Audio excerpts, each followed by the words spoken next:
Christian here, and here is our Pere Marquette 1225 and Nickel Plate Road 765 Memories 2019 edition. The 765 and the 1225, when our channel first started off, really were our main locomotives of focus. In fact, in 2016, pretty much all except one road trip focused on both of these locomotives. In 2017, while we were starting to expand our horizons, like going to Chicago, seeing 611 and going back down to Tennessee Valley Railroad Museum, we still went out and chased the 1225 and the 765. Same thing was said within 2018. But in 2019, as our horizon grew, as we got to chase different steam locomotives and see familiar ones, new ones, and all that fun jazz, the 765 and the 1225 did kind of really get pushed out of the schedule a little bit last year. And plus, for whatever reason, 1225 memory videos are never really recorded standard for whatever reason, because last year's memory videos I spoke about day one of the Alero Productions 2019 1225 charter.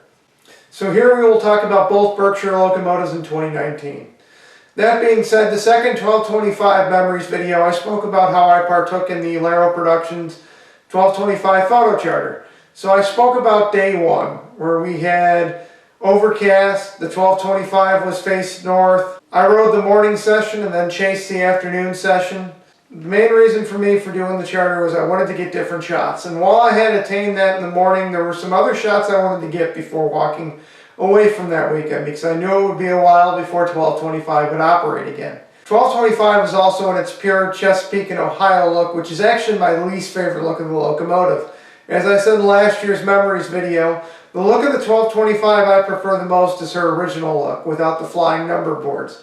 I feel she is unique that way without them. I know I might be one of the more outspoken people on it. As I've gotten older, to me, steam is steam, but when I was a kid, I could not stand flying number boards. And even as an adult, it might just be an inanimate object like the steam locomotive, but to me, I like steam locomotives without them. Even though, heck, I have seen 765 quite a few different times and have enjoyed every time. Steam is steam, and as long as there's a fire in the firebox, that's all I care about. Day two, the 1225 was facing southbound, and we had better light. We started off the day with what could have been a perfect sunrise, but unfortunately, because of some haze, it was decent, but it wasn't as good as that 611 sunrise from October. Day two, we cut the morning session early due to the haze in the sky and opted to have more time with the afternoon light. So we went back in for lunch early, which was probably the best thing we did, because the rest of the day we had perfect light. In the morning we went out to Smith Crossing. We went to the bridge again and shot southbound. In the afternoon, we had elected to have the 1225 shove all the way back to the field in Elsie, where we started on day one, and we there proceeded to spend the next 2 hours, I would say, full of run-bys. But on the way, we stopped at Kings Road, did some southbound run-bys there, which to me, I think the southbound shot is better than the northbound shot at Kings Road, but again, that is me. We did a single run-by just north of Carland before making it to the other side of Elsie to do some run-bys, which were great, and that is where a majority of the afternoon was spent angling that field around as many different ways as we could. Even on that day in the morning, which I forgot to mention, I got the alternate shot of the Carland elevator southbound, which actually is also, I think, is better southbound. We also hit up Baldwin Road on the way back, which provided some of my favorite shots from the charter. One thing about the 1225 charter for sure is for 2 shots, I got super low, and the results were worth it. Before ending the day at the Smith Road crossing, and even then, the lighting was great. To me, it always seems like day 2 of the Alero charter is the better day of the photo charter. I even got a cab ride on the 1225. On day 2, it definitely did not disappoint. From morning to dusk, we had the perfect light. So when I walked away from the 1225 photo charter that day, after getting a few shots of the 1225 facing southbound I always wanted, like the 1225 coming back into the Steam Railroading Institute at sunset, I knew I wanted to go back out and see the 1225 again this year. While there was other locomotives I knew I wanted to catch in 2019, I knew I wanted to make it back out there for the fall excursions with the 1225. I have found in my past few years that the fall excursion is always the better excursion to chase with the 1225. If there was a Howell, I was determined at that point to make it back out to Howell, and I knew I was going to be chasing North Pole Express. And from basing it the last few years, I wanted to go the last weekend of North Pole Express. And I'll explain that in a little bit. In February, for some reason, the 1225's schedule was on Railserve. I don't know why it's not on this year. I just know someone leaked it last year.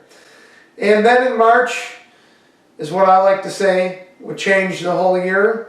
The 6/11 announcement for the reunion of Steam at Strasbourg literally changed everyone's schedule this year. You'll probably get sick of me mentioning it every time I do one of these videos, but it is true.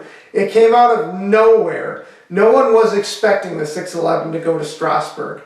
And seeing that it was on the same day as the Cadillac excursion, I knew I was going to miss the Cadillac excursion. Since 2015, I had been scouting out the Cadillac excursion. I had wanted to shoot the 1225 going that far north. When me and Chris rode on the 75th anniversary excursion, there were so many shots north of Alma I wanted to get. And while I got a lot of those shots with the Kerwood Highlander, again, it was the shots north of Alma I wanted to get. Clare, Shepherd, Rosebush, Mount Pleasant. I could go through all of them, but hey, the 75th anniversary excursion was a fun time. So when I knew 6/11 was going to conflict with Cadillac, I thought about it for 5 seconds and realized, when is the 6/11 ever going to go to Strasbourg again? And that is where the 1225 got crossed out of this year for the fall excursion. But I knew darn well I was going to make it back out for the North Pole Express.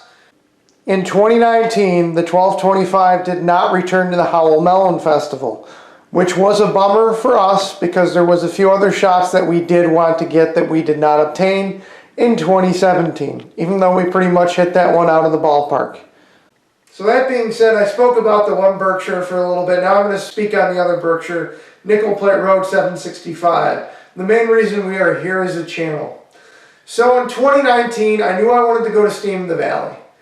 There was quite a few different shots I still wanted that I did not get in 2018. The 2018 Steam in the Valley, I wanted to do my ultimate chase to the valley. But unfortunately, things did not exactly work out the way as planned. Almost they never do. And while I was satisfied with the 2018 Steam in the Valley, and while I did get new shots that I had never gotten before, I knew in 2019 I really only wanted to go and shoot a Sunday excursion. I originally had something planned for the weekend of the annual Fort Wayne Railroad Historical Society open house. But when plans changed and I realized I had nothing going on that weekend, I decided to go out and see the 765 at the open house again, which I had not attended since 2016 when the 765 was temporarily renumbered 767. So I went to the Fort Wayne Railroad Historical Society's open house, this time to attend the membership day, as I am a member of the Fort Wayne Railroad Historical Society. But to me it wasn't as fun as the first time, even though Barney Gramling had the Lehigh 126 there. While I shot that around the caboose run, and while I filmed the 765 many times, it wasn't as fun as the 2016 one. Weather wasn't as good, but the 765 and the 126 were both cool to see under steam. And by evening we had perfect light. I also got a cab ride that day aboard 765. I had a lot of fun with the night shoot. One thing I will say at the open house that did become apparent was the whistle. Many people talk about the 765's whistle over the years, how they missed the 80s whistle and all that fun stuff.